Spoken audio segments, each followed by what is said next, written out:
A 9 to 5 job isn't what's stopping you from getting fit. Instead, it's these 4 excuses. And I know this because I used to make them myself. I spent several years doing something at the gym, but not seeing the results I wanted. But only after I let go of these excuses, I managed to stick with the right fitness routine and finally got into my best shape yet. All of this while working a 9 to 5. So if you want to do the same, keep watching, because just these 4 excuses might be the things that quietly hold you back from getting fit. So the first excuse I see is super common, and I was believing it myself for years. And I know that a lot of people will disagree with what I'm about to say now, but I still want to mention it, even if this opinion may ruffle some feathers. A couple of weeks ago, I saw this statement on Threads. Fitness coaches, please admit that we cannot have bodies like yours, because unlike you, fitness is not our job, it's just not attainable.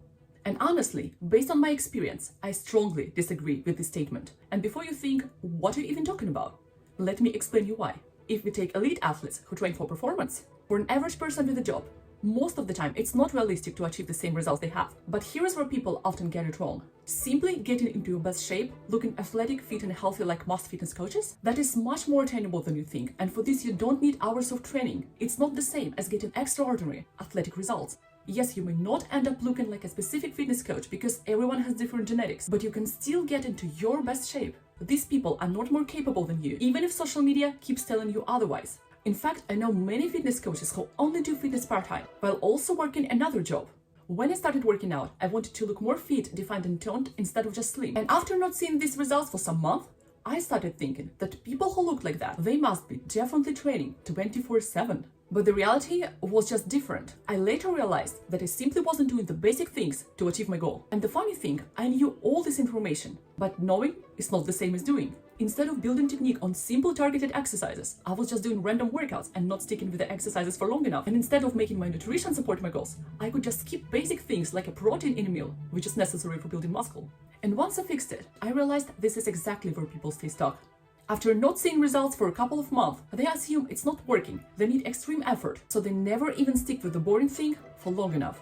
But now maybe you're thinking, okay, but I don't have time. Who with the job has the time for these boring workout sessions every week? But the interesting thing is that if you say so, most likely you don't see fitness as a real priority in your life, and instead you treat it like something optional or a hobby. But here is the problem. When you do something as a hobby, you usually get hobby-level results. Back when I was a student, I had more freedom in my schedule, and I thought that this is what makes fitness easy. I don't have an excuse. But what's funny is that when I later started working full-time and had less flexibility, I actually achieved better fitness results than ever before. Because due to lack of time, I stopped treating fitness like something I would do only if nothing else came up. What I did is make my workouts more focused, and I had to stop automatically saying yes to random dinners out, spontaneous plans, and other things that were constantly replacing my workouts. And I still always remind myself that there are people with way more demanding work hours than me, and they still make time for fitness, so why wouldn't I? But here is where it gets interesting. A lot of people still quietly sabotage themselves with another excuse. I know all of this, but it sounds restrictive. What's the point? I want to live my happy life.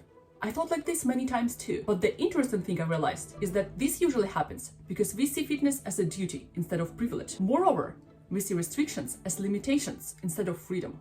But let me show you another way to think about it. And I didn't fully understand this until I got injured. I had a shoulder injury, nothing too serious, but suddenly I couldn't do many exercises. And that was the moment I realized something. For a long time, I simply had the freedom to walk into the gym and train exactly how I wanted, and I never appreciated that enough. Now suddenly, I had to constantly adjust exercises to not involve my arm because I didn't really have a choice.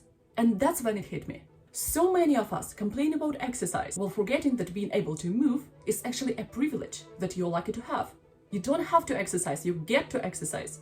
But most people stop here and say, well, still, for this you need to be very disciplined. It's easy for you to say, but I'm not that disciplined. I'm naturally not, so it won't work for me. Now I know everyone keeps talking about discipline and that this is all you need to achieve your goal. This is all you need to stick to your workouts and nutrition plan. I'm sure you've heard it so many times that it became annoying. But based on my own experience working out and talking to those friends who struggle to stay consistent, I think this advice misses something important.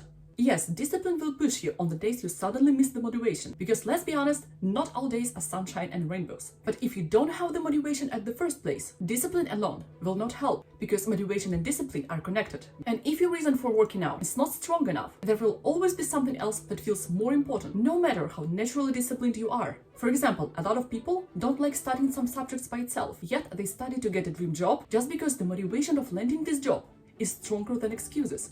I realized that for me, the long-term confidence fitness gives me is more important than random dinner out. And I know that someone will have a different priority, but getting fit should always come from the place of the decision on why exactly you need it. So I want you to ask yourself this question: is getting fit even something that I want, and what is my why?